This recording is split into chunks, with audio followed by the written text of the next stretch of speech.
જૂનાગઢના માંગરોળ બંદરમાં એક મચ્છીના વેપારી સાથે લાખો રૂપિયાની છેતરપિંડીના આક્ષેપ સાથે માંગરોળ મરીન પોલીસ સ્ટેશનમાં ફરિયાદ નોંધાવી। વેરાવળના એક મચ્છીના વેપારીને માંગરોળ બંદર પરથી 1 કરોડ રૂપિયાની મચ્છી વેચાણ કરી હતી, પરંતુ સામે વેરાવળના વેપારી દ્વારા આ પૈસા 25 લાખ રૂપિયા જેવી રકમ ચૂકવી અને બાકીના પૈસા ભૂલી જાવ તેવું કહેતા આખરે માંગરોળ મચ્છીના વેપારીએ મરીન પોલીસમાં ફરિયાદ નોંધાવી હતી।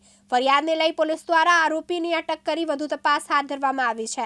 જ્યારે બીજા એક વેપારીને ચેક આપતા ચેક રિટર્ન થતા માતબર રકમનું ભોપાળું થયું હોવાની આશંકા છે। ત્યારે હાલ તો પોલીસ દ્વારા આ મામલે ઊંડાણપૂર્વક તપાસ શરૂ કરવામાં આવી રહી છે।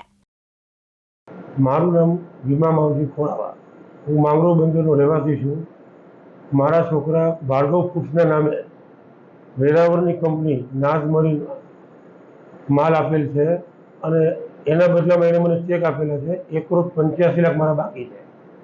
મેં ચેક નાખેલ તો ચેક મારો રિટર્ન થયેલ છે, તેનો મેં કેસ કરેલો છે। અત્યારે હારૂન મલિકને પોલીસે પકડેલો છે, તો પોલીસ કડકમાં કડક સજા કરે, જેથી કરીને બીજા આવું ન કરે એના માટે કડક સજા કરે અને અમારા પૈસા પરત મળે। એના માટે સરકારશ્રીને વિનંતી છે કે આને કડકમાં કડક સજા કરે અને અમારા પૈસા અમને પરત કરાવે। મારું નામ ધવલ રાકેશ ઉદાર છે, માંગરોળ બંદરનો રહેવાસી છું। ધવલ રાકેશ ઉદારના નામથી મચ્છીનો વ્યવસાય કરું છું। 2024માં મેં વેરાવળની નાઝ ફૂડ્સ નામની પાર્ટી છે, એમના માલિક આદિલ હારૂન મલિક, જે મૂળ રહેવાસી કોડીનારના છે। 2024માં મેં એમને માલ દીધેલો કુલ 1,12,50,000નો। એમને મને પરત 19,50,000 જેવું આપેલું છે અને એડવાન્સમાં પણ આપેલા હતા। હવે એ ફ્રોડ કરવા માટે એ લોકો એડવાન્સ આપતા, અન્ય મારા પૈસા બાકી રહી ગયેલા 2024ના। અમે પેમેન્ટ કરવા માંગરોળથી ત્યાં જતા વેરાવળ, અમને ધમકાવતા, જાનથી મારી નાખવાની ધમકી આપતા, ખોટા આશ્વાસનો દેતા, પેમેન્ટ નહીં દેવાનું કહેતા, માલ ચાલુ રાખો અથવા તો પેમેન્ટ નહીં આપશો એવી રીતનું બધી કહેતા। હવે સમયગાળો નીકળી જતા અમે કંટાળી ગયા। પછી એમના ચેક અમારી પાસે હતા, એમના ખાતામાં ચેક નાખવાથી ખબર પડી કે એમના ખાતામાં બેલેન્સ નથી। અમે ચેકો રિટર્ન કર્યા, કેસ કર્યા। માંગરોળ મરીન પોલીસ જાદવ સાહેબ અને એમના થ્રુ અમે તેમની ધરપકડ કરી છે। અત્યારે જામીન નામંજૂર કરેલા છે એના, અત્યારે માંગરોળ જેલમાં છે।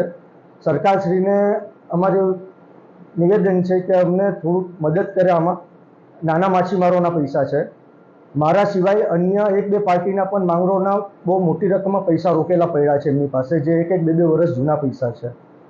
એટલે અમને સરકારશ્રીને આટલી મદદ કરી તો હજી અમને મદદ કરે અને અમારા પૈસા વહેલી તકે આવી જાય તો અમે નાના માછીમારોના ચુકાદો કરી શકીએ, અથવા અમારી પાસે કંઈ છે નહીં ચુકાદો કરવા માટે। એ લોકો પૈસા અમારા ખાઈ જશે તો અમે કઈ રીતના ચુકાદો કરશું? આટલી મદદ કરી તો સરકારશ્રી હજી અમને થોડી મદદ કરે અને અમે નાના માછીમારોનો વહેલા પૈસા ચુકાદો કરીએ અને આને હજી કડકમાં કડક સજા મળે, જેથી કરીને બીજા બંદરોમાં બીજા નાના માછીમારોના આ પૈસા ખાઈને કોઈ બીજી પાર્ટી પર ન જઈ શકે। અત્યારે અમારી પાસે આ લોકોને નથી કોઈ ઠેકાણ, આ લોકોના પોલીસની મદદથી અમે આ લોકો પકડેલો છે। સરકારશ્રીને આ અમારું નિવેદન છે। પ્રકાશ લાલવાણી, દિવ્યાંગ ન્યૂઝ, માંગરોળ, જૂનાગઢ।